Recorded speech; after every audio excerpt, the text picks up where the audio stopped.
العالمین والصلاة والسلام علی حبیبہ محمد وآلہ وصحبہ اجمعین۔ اعوذ باللہ من الشیطان الرجیم، بسم اللہ الرحمن الرحیم۔ وَإِذَا سَأَلَكَ عِبَادِي عَنِّي فَإِنِّي قَرِيبٌ أُجِيبُ دَعْوَةَ الدَّاعِ إِذَا دَعَانِ فَلْيَسْتَجِيبُوا لِي وَلْيُؤْمِنُوا بِي لَعَلَّهُمْ يَرْشُدُونَ۔ اللهم سبحانك لا علم لنا إلا ما علمتنا إنك أنت العليم الحكيم۔ مولاي صل وسلم دائما أبدا على حبيبك من زانت به الأسر۔ آج کا مسلمان روئے زمین پر گرفتار بلا ہے۔ دنیا کے ایک سرے سے دوسرے سرے تک مسلمانوں کا قتل عام جاری ہے، وہ فلسطین ہو، ہندوستان ہو، کشمیر ہو، افغانستان ہو، الجزائر ہو، یا روس سے 9 آزاد ریاستیں وسط ایشیا میں، شیشان ہو یا بوسینا، جہاں بھی دیکھیں مسلمانوں کی نہ عزت محفوظ ہے، نہ جان محفوظ ہے اور نہ مال محفوظ ہے۔ اور اس سب کے بعد، اس ظلم و ستم کے بعد دہشت گردی کا الزام مسلمانوں پر ہے۔ فلسطین میں اسرائیلی مظالم کی کوئی انتہا نہیں رہی، لیکن دہشت گرد فلسطینیوں کو کہا جاتا ہے۔ فلسطین اہل فلسطین کا گھر ہے اور اسرائیلی ریاست باہر سے لا کر ان پر ٹھونسی گئی، پھر ان کے ظلم و ستم کی کوئی انتہا نہیں ہے۔ اور اب تو مسلمانوں کے ساتھ ساتھ عیسائیوں کے گرجے اور چرچ بھی محفوظ نہیں ہیں۔ اس کے باوجود انہیں دہشت گرد نہیں کہا جاتا، دہشت گردی کا الزام مسلمانوں پر ہے۔ ہندوستان میں مسلمانوں کو زندہ جلایا جا رہا ہے، عزتیں لوٹی جا رہی ہیں، گھر لوٹے جا رہے ہیں، اور ہندوستان کو اپنے لادینی ریاست ہونے کا دعویٰ بھی ہے اور دنیا کا سب سے بڑا جمہوری ملک ہونے کا دعویٰ بھی ہے۔ کشمیر کا حال ہی الگ ہے کہ تقسیم ملک سے لے کر اب تک ہر صبح خون آلود ہے، ہر شام خون آشام ہے، ہر دن خون چکاں ہے، ہر رات چیخوں سے لبریز ہے۔ یہی حال افغانستان میں دیکھ لیجئے، بچے، بوڑھے، مرد، عورتیں، غریب، فقیر، بلا امتیاز سب کو کچل دیا گیا، تباہ کر دیا گیا، اور اس کے باوجود مجرم وہی ہیں جن کے ساتھ ظلم ہو رہا ہے، ظالم مجرم نہیں ہے، ظالم انصاف کر رہا ہے۔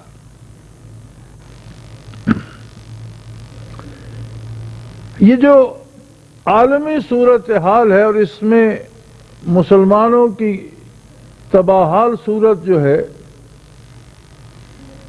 2 سوال اس پہ پیدا ہوتے ہیں۔ پہلا تو یہ کہ ایسا کیوں ہے جبکہ غیر مسلم طاقتیں اللہ سے بغاوت کرتی ہیں، اللہ کے دین کی باغی ہیں، اللہ کے رسول کی منکر ہیں، آخرت کی منکر ہیں، تو وہ اتنی طاقتور ہیں، اور مسلمان جن کے ساتھ اللہ ہے، جو ہر چیز پہ قادر ہے، جو ہر چیز کا خالق ہے، یہ اس بری طرح پٹ رہے ہیں، ایسا کیوں ہے؟ دوسرا سوال اس میں یہ پیدا ہوتا ہے کہ اس کا کوئی حل بھی ہے؟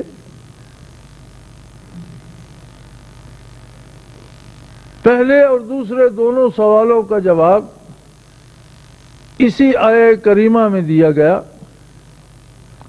جہاں ارشاد باری ہے اذا سالک عبادی انی، جب کوئی میرا بندہ آپ سے میرے بارے پوچھے، کیا نا بجلی بند کی تھی کہ آپ کیوں آفت نہیں کچھ تو کیتا نہ جنریٹر تو اس واسطے چلایا ہے بھائی، وہ تو سارا سسٹم اندر بند ہو گیا، بجلی کیوں بند ہوئی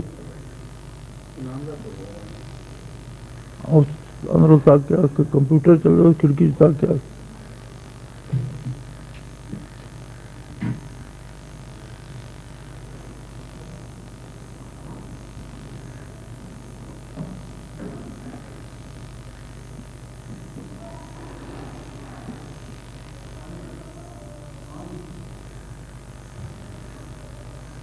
اس آیہ کریمہ میں اللہ رب العزت نے ان دونوں سوالوں کا جواب عطا فرمایا ہے۔ ابتدا اس سے فرمائی ہے اذا سالک عبادی انی، اے میرے حبیب جب آپ سے میرا کوئی بندہ میرے بارے سوال کرے، یہی سوال جو آج امت مسلمہ کا ہے کہ جب ہم اللہ پر ایمان رکھتے ہیں، جب ہم اللہ کی عبادت کرتے ہیں، جب ہم اللہ کو مانتے ہیں، اللہ کی کتاب کو مانتے ہیں، اللہ کے رسول کو مانتے ہیں، اور اللہ ہمارے ساتھ ہے، تو پھر ہمارا یہ حال کیوں ہو رہا ہے؟ اور اگر اللہ ہمارے ساتھ نہیں تو پھر اللہ کہاں ہے؟ اذا سالک عبادی انی، جب میری ذات کے بارے میرا کوئی بندہ سوال کرے،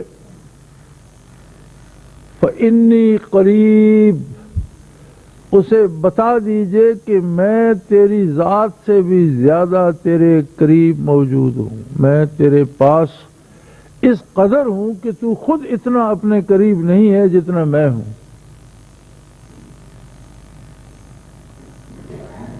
اور نہ صرف یہ کہ میں موجود ہوں، اجیب دعوت الداع اذا دعان، جب بھی کوئی مجھے پکارتا ہے تو میں اس کی دعا، اس کی پکار قبول کرتا ہوں۔ اجیب و قبول کرتا ہوں، یہ نہیں کہ سنتا ہوں، قبول کرتا ہوں۔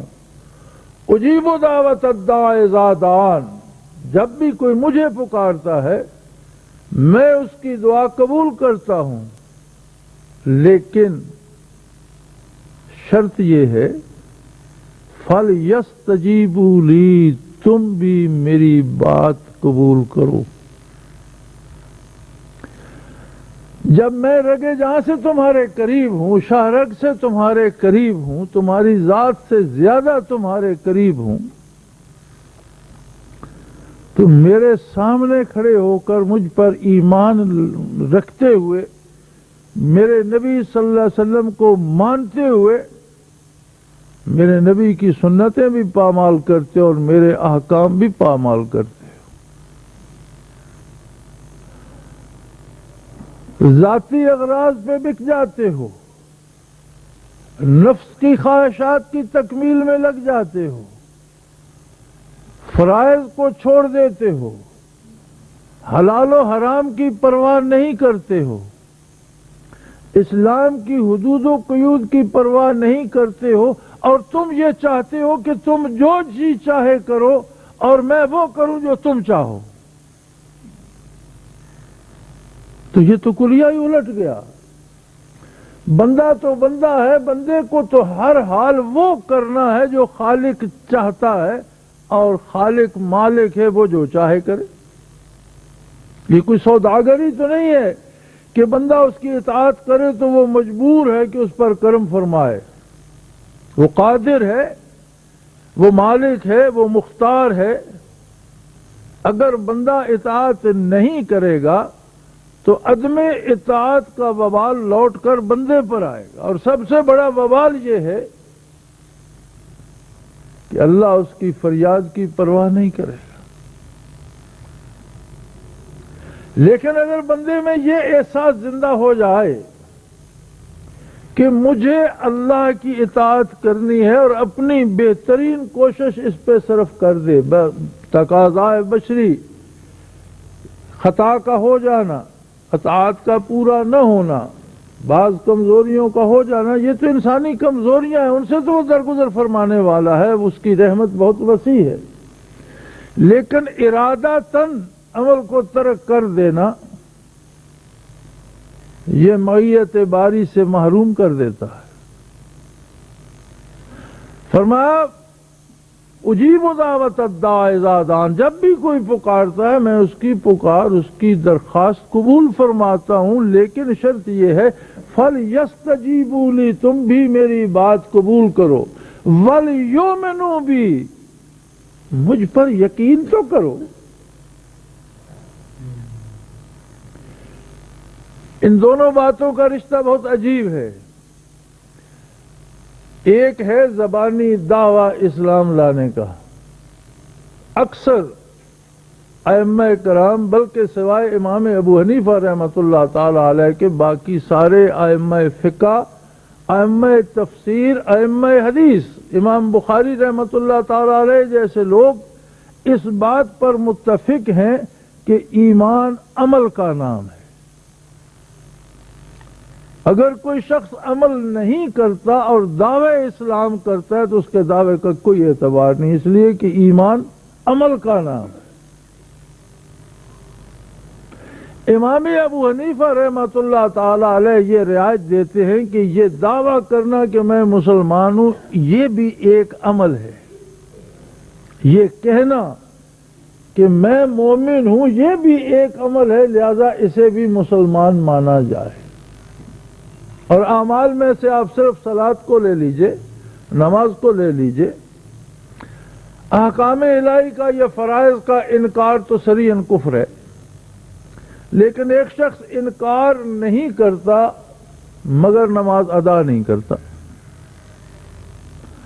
تو تمام ائمہ اس بات پہ متفق ہیں سوائے امام ابو حنیفہ رحمۃ اللہ علیہ کے کہ اسے ایک دن بھی دعوت دی جائے کہ نماز ادا کرو، وہ انکار نہیں کرتا لیکن نماز ادا نہیں کرتا. دوسرے دن دعوت دی جائے عمل نہیں کرتا، تیسرے دن دعوت دی جائے عمل نہیں کرتا، تو فقہا فرماتے ہیں کہ اسے حکومت کا فرض ہے کہ اسے قتل کرائے اور مسلمان اس کا جنازہ نہ پڑھیں اور اسے مسلمانوں کے قبرستان میں دفن نہ کیا جائے.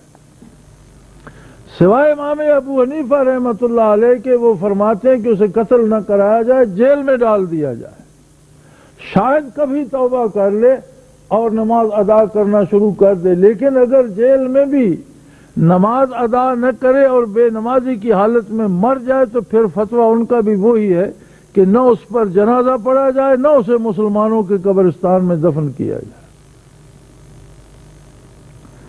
یہ تو اہمیت ہے ایک فرض کی.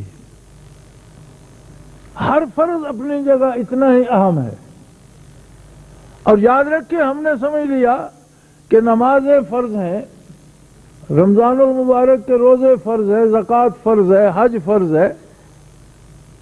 صرف یہی فرائض نہیں ہیں، جن احکام کا حکم قرآن نے براہ راست دیا وہ سارے فرض ہیں. رزق حلال کمانا فرض عین ہے.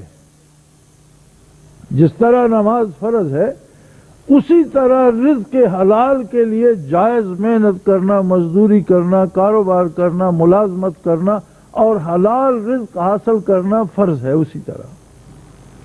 اسی طرح معاشرے میں اخلاق و کردار کے ساتھ رہنا فرض ہے، اس لیے کہ اس کا حکم قرآن نے براہ راست دیا ہے. اسی طرح بڑوں کی عزت اور چھوٹوں سے شفقت فرض ہے. اسی طرح جہاں ظلم ہو رہا اسے روکنے کے لیے جہاد فرض ہے. کسی کو تنگ کرنے کے لیے نہیں، کسی کو تباہ کرنے کے لیے نہیں، مظلوم کو ظلم سے بچانے کے لیے اپنی جان تک نچھاور کر دینا یہ جہاد ہے اور یہ فرض ہے. جتنے احکام کتاب الہی نے براہ راست دیے ہیں وہ سارے فرض عین ہیں، سارے فرض ہیں۔ قرآن کی آیت سے یا قرآن کی نص سے جو حکم ثابت ہوتا ہے وہ فرض ہوتا ہے۔ اگرچہ اب یہ رواج ہو گیا کہ ہم نے فرائض کو یہاں تک محدود کر لیا کہ نماز پڑھ لی یا کسی پر حج فرض ہو گیا یا کسی نے زکوٰۃ دے دی، صرف یہی فرض نہیں ہے بلکہ زندگی کے تمام شعبوں کے جتنے احکام براہ راست کتاب اللہ سے ثابت ہیں وہ سارے فرض ہیں۔ اب آپ اندازہ کیجئے کہ ترک فرض کی سزا کیا ہے، اور ہم میں سے امت مسلمہ میں سے آپ روئے زمین پر نگاہ دوڑائیے، آپ مغرب کو، مشرق وسطیٰ کو، مشرق بعید کو، اپنے ملک کو، اپنے پڑوسیوں کے ملک کو، دنیا کی 56 مسلمان ریاستوں میں سے دیکھیے کتنے مسلمان فرائض پر کاربند ہیں۔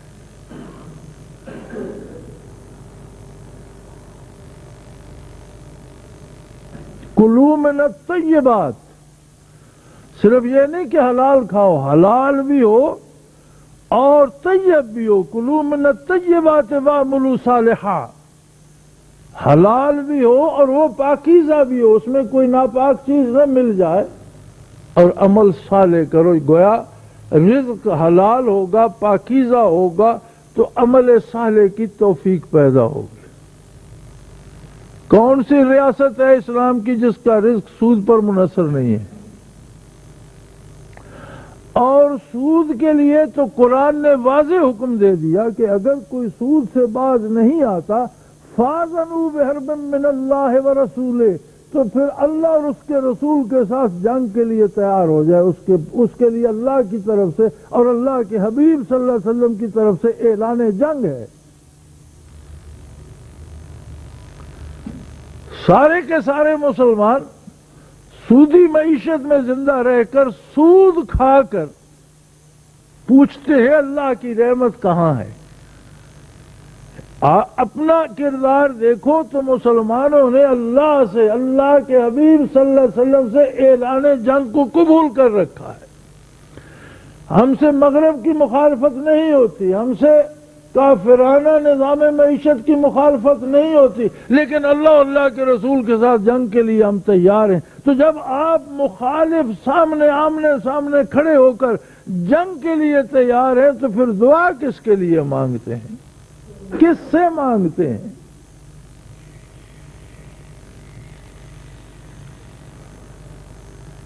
ہم نے اسلام کو ایک قومیت سمجھ لیا ہے۔ مسلمان ایک قوم ہے، اسلام ایک قومیت ہے۔ یاد رکھو دنیا کے سارے فلاسفہ حیات جو ہیں وہ قوم ہو سکتے ہیں۔ آج کی عیسائیت ایک قوم ہے، آج کی یہودیت ایک قوم ہے، آج کی ہندو ایک قوم ہے، آج کے بدھ ایک قوم ہے، آج کے جین مت ایک قوم ہے، آج کے آریہ ایک قوم ہے۔ مسلمان قوم نہیں، اسلام قوم نہیں، اسلام دین ہے۔ اسلام کو قوم سے کوئی غرض نہیں، اسلام کو کسی گورے سے، کسی کا کالا ہونے سے کوئی غرض نہیں، اسلام کو کسی کا امیر، کسی کا فقیر ہونے سے کوئی غرض نہیں، اسلام کو افغان یا آوان یا راجپوت یا الف بے جیم ہونے سے کوئی غرض نہیں۔ اسلام دین ہے اور اسلام کو اپنے ماننے والوں کی اطاعت سے غرض ہے۔ مسلمان قوم نہیں ہے، مسلمان ایک ایمان ہے اور ایک ضابطۂ حیات ہے اور ایک لائحہ عمل ہے۔ قوم وہ ہوتی ہے جس میں آدمی کچھ بھی کرتا رہے اس سے خارج نہیں ہوتا۔ ہم نے قبائل کو قوم کا درجہ دے رکھا ہے۔ اگر کوئی راجہ یا افغان یا سردار یا چودھری یا آوان ہے تو اس کا کردار کوئی بھی ہو، اس کی قومیت سے تو خارج نہیں ہوگا۔ وہ چوری کرتا ہے پھر بھی اس کی قومیت وہی رہتی ہے، اگر وہ ڈاکہ مارتا ہے قومیت وہی رہتی ہے، وہ قتل کرتا ہے قومیت وہی رہتی ہے۔ لیکن اسلام قومیت نہیں، اسلام دین ہے۔ جب اس کی خلاف ورزی کرتا ہے تو اللہ کی طرف سے اسے رحمت سے محروم کر دیا جاتا ہے، اسلام سے خارج کر دیا جاتا ہے۔ اگرچہ دنیا میں اس کا دعویٰ بھی رہتا ہے، لیکن یہ فیصلہ تو روز حشر ہوگا، اور قرآن کریم نے منظر کشی فرمائی ہے قیامت کی کہ جب لوگ قبروں سے اٹھیں گے تو مسلمان کہلانے والے یا اسلام کا دعویٰ رکھنے والے تو سارے لوائے حمد کی طرف دوڑیں گے، جو آقا نامدار حضرت محمد رسول اللہ کا جھنڈا میدان حشر میں گڑا ہوگا، اور آپ کے اطاعت گزار اور آپ کے عاشق اور آپ سے محبت کرنے والے جوک در جوک اس کے سائے میں جا رہے ہوں گے، تو بے شمار لوگ دوڑیں گے، تو بہت سے لوگوں کو فرشتے روک لیں گے وہ حکم الہی، اور اس طرف جانے نہیں دیں گے۔ تو حضور فرمائیں گے، آقا نامدار صلی اللہ علیہ وسلم فرمائیں گے کہ جب یہ لوگ مسلمان ہونے کا دعویٰ کرتے ہیں، جب یہ میری امتی ہونے کا دعویٰ کرتے ہیں، جب یہ میرے فرما بردار ہونے کا دعویٰ، تو انہیں میرے پاس آنے سے کیوں روکا جا رہا ہے؟ ارشاد باری ہوگا اِنَّ قَوْمَ اتَّخَذُوا هَٰذَا الْقُرْآنَ مَهْجُورًا، یہ وہ لوگ ہیں جن کی زندگیوں سے قرآن خارج ہو چکا۔ یہ زبانی کہتے تھے ہم مسلمان ہیں، یہ زبانی کہتے تھے ہم رسول اللہ صلی اللہ علیہ وسلم کو مانتے ہیں، لیکن قرآن کے مطابق ان کا عمل نہیں تھا، انہوں نے اپنی زندگی سے قرآن کو یکسر خارج کر دیا تھا۔ یہ صرف زبانی کلامی بات تھی، عملاً نہ یہ حلال کھاتے تھے، نہ یہ عبادت کرتے تھے، نہ یہ جھوٹ سے پرواہ کرتے تھے، نہ کسی کی جان مال آبرو کی پرواہ کرتے تھے۔ یہ ایسے لوگ نہیں ہیں کہ انہیں آپ کی خدمت عالی میں حاضری کی اجازت دی جائے۔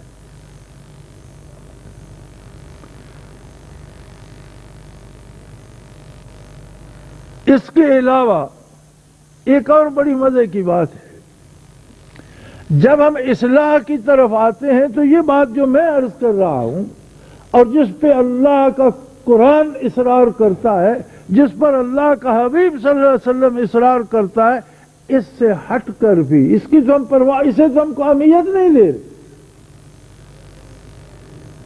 اس لیے کہ ہم اسلام کو دین نہیں قومیت سمجھے بیٹھے، جو جی چاہے کرو، مسلمان تو ہم ہیں، لیکن اسلام دین ہے، جو جی چاہے کرے گا وہ جہاں جی چاہے جائے گا، اسلام اسے قبول نہیں کرے گا۔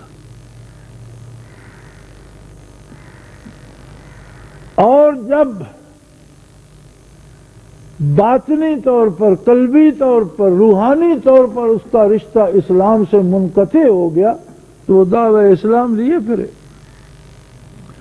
اب ان بدکاروں کے ساتھ ایسے لوگ بھی پس جائیں گے جو واقعی اللہ کے اطاعت گزار ہوں گے، لیکن وہ شہید ہوں گے اور یہ مردار ہوں گے۔ اب تو امریکن ریڈ کراس نے بھی یہ بات کہی، اور میں نے خود یہ بات ان سے سنی بھی، دیکھی، ویب سائٹ پہ بھی دیکھی، کہ افغانستان میں اگر طالبان کے کسی فوجی کی نعش ملتی ہے، اس کی میت ملتی ہے، تو ہم پہچان لیتے ہیں کہ یہ طالبان کا ہے۔ یہ کیسے پہچان لیتے؟ وہ کہتے ہیں ان کی میت خراب نہیں ہوتی۔ اگر مہینوں بعد بھی ملتی ہے تو ایسے پتہ چلتا ہے آدمی سو رہا ہے اور وہ تر و تازہ ہوتی ہے، جبکہ باقی میتیں امریکن کی بھی ہیں، دنیا کی مختلف فوجیوں کی بھی ہیں، اور ان کے ساتھ شمالی اتحاد کی بھی ہیں، وہ ساری گل سڑ جاتی ہیں، ان میں کیڑے پڑ جاتے ہیں، تباہ ہو جاتی ہے۔ چلو آپ امریکن کو، یورپین کو، غیر مسلم کو چھوڑ دیجئے، کیا شمالی اتحاد والے خود کو مسلمان نہیں کہتے؟ کیا ان کی اتنی بڑی بڑی داڑیاں نہیں ہیں؟ کیا وہ میدان جنگ میں بھی نمازیں نہیں پڑھ رہے؟ آپ نے ٹیلی ویژن پر نہیں دیکھا؟ کیا ان کے ہاتھوں میں تسبیح نہیں ہوتی؟ اس سب کے باوجود وہ مردار کیوں ہیں اور وہ شہید کیوں ہیں؟ اس لیے کہ یہ دنیا کے لالچ میں، دولت کی ہوس میں، اقتدار کے لالچ میں دین کو ختم کر کے کافرانہ نظام رائج کرنے کے لیے لڑ رہے ہیں۔ اس لیے دنیا کی کافر طاقتیں ان کی پشت پر ہیں، اور وہ لڑ رہے ہیں کفر کو ختم کر کے دین کو نافذ کرنے کے لیے۔ یہی فرق ہے نا طالبان میں اور شمالی اتحاد میں، یہی فرق ہے نا، قومیت سب کی ایک ہے، ملک سب کا ایک ہے، رنگ سب کا ایک ہے، نسلیں سب کی ایک خطے کی ہیں، خوراک سب کی ایک ہے، قد کاٹ ایک جیسا ہے، داڑیاں ایک جیسی ہے، تسبیحاں ایک جیسی ہے، نمازیں بھی پڑھے جا رہے ہیں ہماری طرح، جس طرح ہم سود کھا کے نمازیں پڑھے جا رہے ہیں۔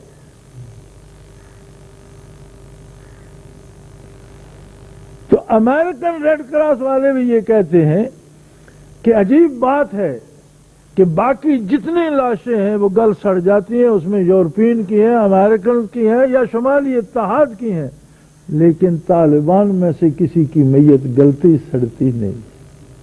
وَلَا تَقُولُوا لِمَن يُقْتَلُ فِي سَبِيلِ اللَّهِ أَمْوَاتٌ بَلْ أَحْيَاءٌ وَلَٰكِن لَّا تَشْعُرُونَ۔ جو زندہ ہوتا ہے اس کا وجود گلتا سڑتا نہیں ہے۔ تو وہ لوگ جو عامت المسلمین کی گمراہی کی وجہ سے جب ان پہ عذاب آتا ہے تو اس کے ساتھ وہ بھی جب پس جاتے ہیں تو وہ پستے نہیں، وہ شہادت سے سرفراز کیے جاتے ہیں، وہ بارگاہ الہی میں مقبول ہو جاتے ہیں، ان کے درجات بلند ہو جاتے ہیں اور ان کے آخرت ان کی سدھر جاتی ہے۔ وہ تو ان لوگوں میں شامل ہو جاتے ہیں جو روز حساب بلا حساب جنت میں داخل ہوں گے، ان کا سودا تو خسارے کا نہیں ہے، خسارہ انہی کے لیے رہ جاتا ہے جو نام کے تو مسلمان ہیں لیکن اتباع قرآن و سنت کا نہیں، اتباع کافرانہ نظام کا کرنا چاہتے ہیں۔ اب اس کے ساتھ ایک اور مزے کی بات یہ ہے کہ ہر مسلمان مبلغ ہے۔ ایک تبلیغ کے نام پر بہت بڑی جماعت ہے، تبلیغی جماعت، جو بین الاقوامی سطح پر کام کر رہی ہے، بلکہ میں نے تو ایک تقریر میں یہ جملہ کہا تھا کہ یہ ایسے لوگ ہیں کہ انہوں نے چل چل کر پیدل زمین کو تھکا دیا ہے۔ صرف تبلیغی جماعت مبلغ نہیں، میں بھی مبلغ ہوں، آپ بھی مبلغ ہیں، سیاستدان بھی مبلغ ہیں، علماء بھی مبلغ ہیں، عام آدمی بھی مبلغ ہے، لیکن ہر آدمی دوسرے کو تبلیغ کرنا چاہتا ہے، کسی کو اپنی کوئی فکر نہیں۔ روزانہ میرے پاس روزانہ یہ سوال، علماء متحد کیوں نہیں ہوتے؟ یہ سوال کوئی نہیں لکھتا کہ ہم متحد کیوں نہیں ہوتے، سیاستدان متحد کیوں نہیں ہوتے، آپ کیوں متحد نہیں ہوتے، یہ کوئی نہیں۔ ہمارا کس کے ساتھ اتحاد ہے؟ خود ہمارا اتحاد تو اللہ کے رسول کے ساتھ بھی نہیں ہو رہا، تو آپ کس طرح امید رکھتے ہیں کہ آپ کے جو لیڈر ہیں وہ متحد ہو جائیں گے؟ نبی علیہ الصلوۃ والسلام کا ارشاد ہے، اعمالکم اموالکم، تمہارا کردار ہی تم پر حکومت کرے گا، تمہارے اعمال ہی تم پر حاکم ہوں گے۔ اگر ہمارے رہنما علماء ہیں تو مجھے یہ کہنے میں کوئی ڈر نہیں ہے کہ وہ ہمارے کردار کا پرتو ہے۔ ہم بھی بکتے ہیں، وہ بھی بکتے ہیں، ہم بھی مفادات کے پیچھے جاتے ہیں، وہ بھی جاتے ہیں۔ اگر ہمارے سردار سیاستدان ہیں، ہم نے بھی اللہ و اللہ کے رسول سے اعلان جنگ کر رکھا ہے، انہوں نے بھی کر رکھا ہے، ہمارے کردار کا پرتو ہیں وہ بھی۔ اگر آپ حکمرانوں کی بات کرتے ہیں، حکومت ایسا کیوں نہیں کرتی؟ اس لیے نہیں کرتی کہ خود ہم ایسا نہیں کرتے، اور یہ اللہ کا قانون نہیں ہے کہ ریوڑ تو بھیڑیوں کا ہو اور کسی دمبے کو اس پر سردار مقرر کر دے، یہ قانون فطرت نہیں ہے۔ بھیڑیوں میں سب سے زیادہ خونخوار بھیڑیا بھیڑیوں کا سردار ہوگا، درندوں میں سب سے خونخوار درندہ ان کا سردار ہوگا۔ لیکن اگر کوئی مفید جانور ہے تو سب سے زیادہ مفید ان میں جو ہوگا، سب سے زیادہ خوبصورت ان میں جو ہوگا، سب سے زیادہ پیارا ان جانوروں میں جو، وہ ان کا سردار ہوگا۔ آپ گائے بھینس میں دیکھ لیں، دودھ نہ دینے والی، زیادہ مارنے والی بدشکل بھینس کو کوئی اچھا سمجھتا ہے؟ اسی کو اچھا سمجھیں گے مفید جانوروں میں جو زیادہ مفید ہوگی۔ اگر ہم سدھر جائیں، ہم میں اتفاق و اتحاد آ جائے، ہم میں اللہ کی اطاعت آ جائے، تو کوئی غیر اطاعت کرنے والا ہم پر حکمران رہ سکتا ہی نہیں۔ ہم یہ سمجھتے ہیں کہ اصلاح ہو رہی ہے، گرجے میں بم پھینک دو اصلاح ہو گئی، مسجد میں گولی چلا دو اصلاح ہو گئی، کسی امام باڑی یا شیعوں کے جلوس میں 2 گرنیڈ پھینک دو اصلاح ہو گئی۔ یہ کون سا اصلاح کا طریقہ ہے؟ کون کرتا ہے یہ؟ غریب آدمی دن بھر مزدوری کرتا ہے، شام کو بچوں کے لیے آٹا دال لینے جاتا ہے، بازار میں قتل ہو جاتا ہے، اور وہ غریب یہ بھی نہیں جانتا کہ مجھے کس نے قتل کیا اور کیوں قتل کیا۔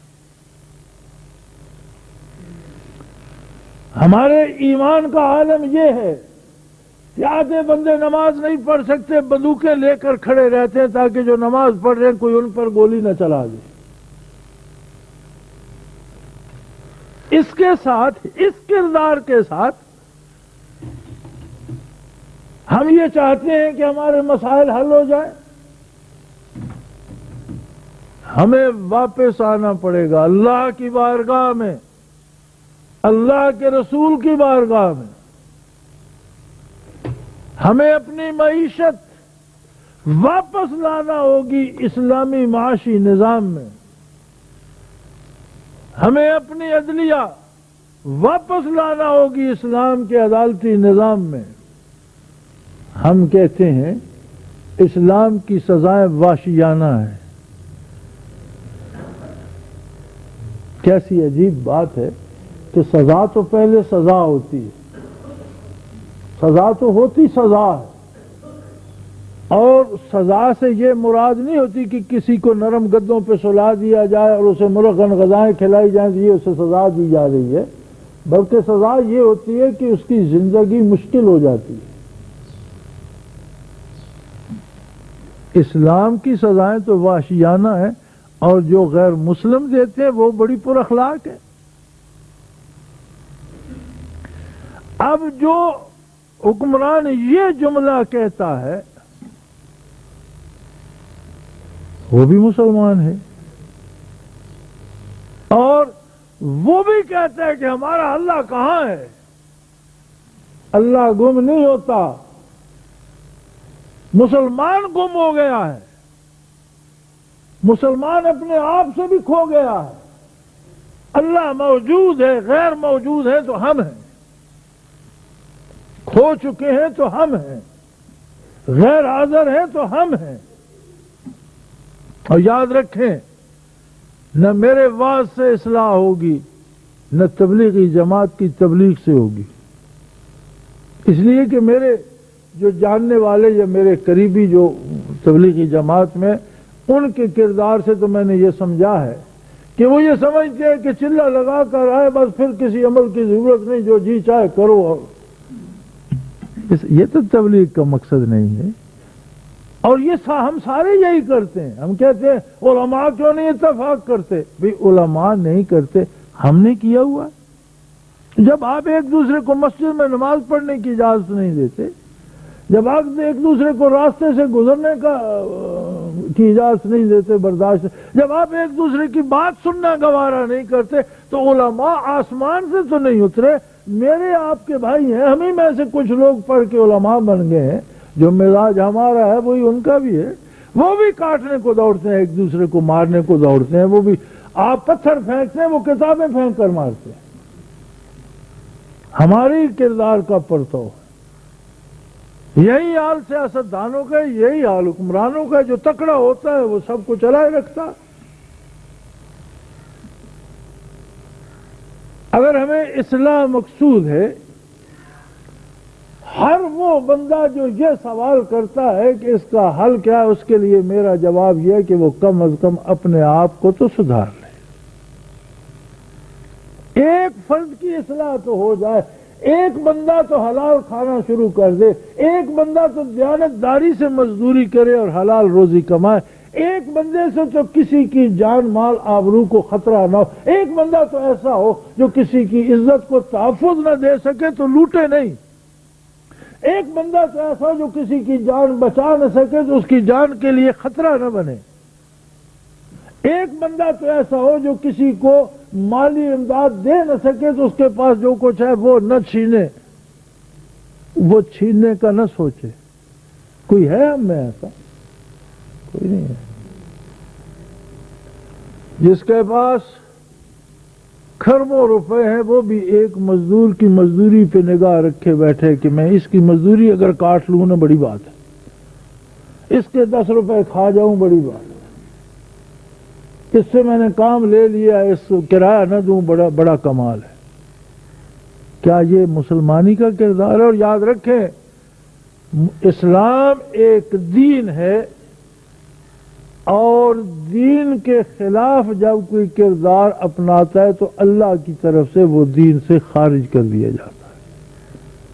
وہ نام کا مسلمان رہ جاتا ہے، بظاہر مسلمان رہ جاتا ہے، مسلمان اس کا جنازہ بھی پڑھے، اسے دفن بھی کریں، لیکن آخرت والے کہتے ہیں اِنَّ قَوْمِ اتَّخَذُوا هَذَا الْقُرْآنَ مَهْجُورًا، یہ وہ لوگ ہیں جنہوں نے اپنی زندگی سے قرآن کو خارج کر دیا۔ امت مسلمہ کا حل نہ امریکہ کی پناہ میں ہے، نہ چین کی دوستی میں ہے، نہ ہندوستان کی دشمنی میں ہے۔ امت مسلمہ کا حل ہے کہ اللہ و اللہ کے رسول سے ہم ذاتی طور پر فردن صلح کریں۔ اگر حکومت معاشی نظام تبدیل نہیں کرتی تو کیا یہ ضروری ہے کہ ہم ضرور سود کھائیں؟ ہم تو کھانا چھوڑ دیں۔ آپ بینک کے سود کی بات کرتے ہیں، یہاں ہماری یہ جو مارکیٹ ہے اس میں ہر دوسرا بندہ سود پر پیسے دے رہا ہے، نمازیں بھی پڑھے جا رہے ہیں، روزے بھی رکھے جا رہے ہیں۔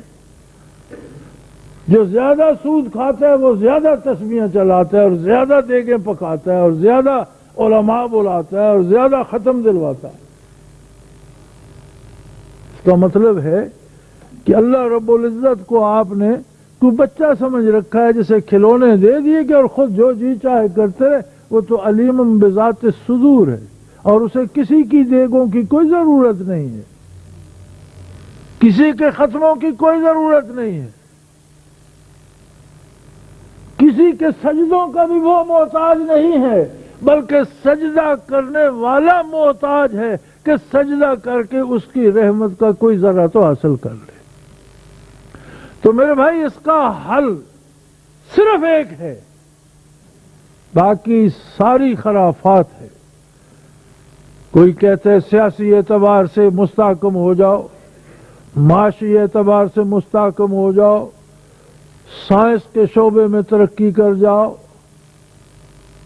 جو ممالک سائنس کے شعبے میں ترقی کر گئے اور جو ممالک معاشی اعتبار سے مستحکم ہیں ان میں امن قائم ہو گیا، ان میں لوگوں کی عزت محفوظ ہے، ان میں لوگوں کی جان اور مال محفوظ ہے۔ امریکہ کے کسی شہر میں جان مال آبرو کا تحفظ ہے، یورپ کے کسی شہر میں ہے؟ کہیں بھی نہیں ہے۔ لیکن وہ تو ہیں کافر جو اسلام کا دعویٰ کرنے والے 200 کروڑ کے لگ بھگ زمین پر بستے ہیں۔ ان میں کتنے ہیں جن کے بارے آپ کہہ سکتے ہیں کہ یہ حلال کھاتا ہے؟ کتنے ہیں جن کے سچ پہ اعتبار کیا جا سکتا ہے؟ کتنے ہیں جن سے کسی کی جان مال آبرو کو خطرہ نہیں ہے؟ میرے بھائی امت مسلمہ کے مسائل کا بحثیت امت نے یا ملکی مسائل کا بحثیت ملک لے، ایک ہی حل ہے کہ ہم فرداً اپنی اصلاح کر لیں، اپنی صلح کر لیں اللہ و اللہ کے رسول کے ساتھ۔ اور یاد رکھیں، یہ بھی میری بات نوٹ فرما لیجئے کہ جو شخص اطاعت الہی اختیار کر لے گا اگر زمین پر آگ بھی برستی رہی تو وہ محفوظ رہے گا، اور اگر مرے گا بھی تو شہادت پائے گا، پھر بھی کامیاب ہوگا، اس کا نقصان نہیں ہوگا۔ نقصان انہی کا ہوگا جو اللہ کی اطاعت نہیں کرتے۔ کتنی بڑی آگ جلائی تھی نمرود نے، جس میں سیدنا ابراہیم خلیل اللہ کو پھینک دیا گیا، ساری لکڑیاں جل گئیں، لیکن ابراہیم علیہ السلام کا تو کوئی بال بھی نہ کر سکا، بلکہ جہاں جا کر گرے وہاں جلنے والی لکڑیاں سرسبز درخت بن کر کھڑی ہو گئیں، اور عین آگ کے درمیان ایک باغ نمودار، وہی لکڑیاں جو تڑا تڑ جل رہی تھیں وہ سرسبز باغ بن گئے۔ آج بھی اگر عشق ابراہیمی، آج بھی اگر یقین محمدی، آج بھی اگر عشق مصطفیٰ ہمارے دلوں میں در آئے تو یہ دنیا بھر کے مصائب کا حل نکل سکتا ہے، دنیا بھر کی تکلیفوں کا جواب نکل سکتا ہے، دنیا بھر کی پریشانیوں کا حل نکل سکتا ہے۔ لیکن ہماری بد نصیبی یہ ہے کہ ہم میں سے ہر ایک دوسرے کی اصلاح کرنا چاہتا ہے، دوسروں کے لیے اتفاق کا داعی ہے، دوسروں کو ایک مرکز پہ لانا چاہتا ہے، اپنے بارے بات نہیں کرتا۔ اور یاد رکھیں، جسے آپ عام آدمی سمجھتے ہیں، جسے آپ غیر اہم سمجھتے ہیں، جسے آپ جنرل پبلک کہتے ہیں، یہ غیر اہم لوگ نہیں ہیں، انہی کا کردار ہے جو اہم لوگوں کے پیشانیوں پہ لکھا جاتا ہے، انہی لوگوں کا عمل ہے جو لیڈران قوم کے کردار میں منعکس ہوتا ہے۔ اگر یہ لٹیرے، بے عمل، جھوٹے، بدکار ہوں گے تو لیڈران کرام کی ذات سے بھی یہی شعائیں پھوٹیں گی، ان کے اعمال بھی ایسے ہی ہوں گے، کوئی راضی رہے یا ناراض ہو جائے۔ یہ بات کھری ہے، یہ بات دین کی ہے، اور یہ بات اللہ کے رسول صلی اللہ علیہ وسلم کی ہے۔ اعمالکم اموالکم او کما قال رسول اللہ صلی اللہ علیہ وسلم۔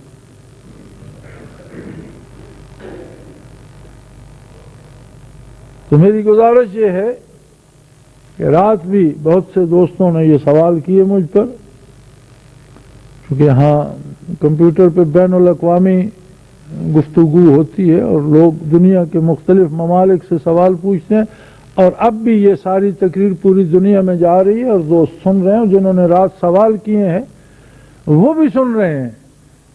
سب سے میری گزارش یہ ہے کہ سب سے پہلے اپنی ذات کی فکر کیجئے، اپنے آپ کو اللہ، اللہ کے رسول، اللہ کے دین کی حدود میں لائیے، اپنے رزق کو صحیح کیجئے، اپنے کاروبار کو درست کیجئے، اپنی محنت و مزدوری کو صحیح کیجئے۔ آپ کی اصلاح آپ کے ارد گرد رہنے والوں کے لیے اصلاح کا سبب بن جائے گی، اور یہ خوشبو پھیلنا شروع ہوئی تو عالم اسلام ایک گلشن بن جائے گا۔ لیکن اگر آپ یہ چاہیں، رات یہ سوال بھی تھا علماء متحد کیوں نہیں ہوتے، میں یہ پوچھتا ہوں آپ کیوں متحد نہیں ہوتے؟ آپ کیوں مساجد میں بم پھینک رہے ہیں؟ آپ کیوں راہ چلتے آدمی پر گولیاں چلا رہے ہیں؟ آپ کیوں کسی کی جان مال آبرو کے پیچھے پڑے ہوئے ہیں؟ حضرات، ہماری مصیبتوں کا ذمہ دار کوئی دوسرا نہیں ہے، ہم ہیں کہ دعوی اسلام کے ساتھ دامن اسلام کو ہم نے چھوڑ دیا ہے۔ اللہ ہمیں توفیق دے، ہم واپس آئیں، ہم اللہ سے وفا کریں، اللہ کے حبیب سے وفا کریں، زمین کا ہر ذرہ، آسمان سے برسنے والی ہر بوند ہم سے وفا کرے گی۔ دنیا کی کوئی بڑی طاقت اسلام کے مقابلے میں کھڑی نہیں رہ سکتی، لیکن اگر ہم اسلام کو الگ کر دیں تو ہماری کیا حیثیت ہے کہ ہم دنیا کی طاقتوں کو چیلنج کرتے پھریں۔ وآخر دعوانا ان الحمد للہ رب العالمین۔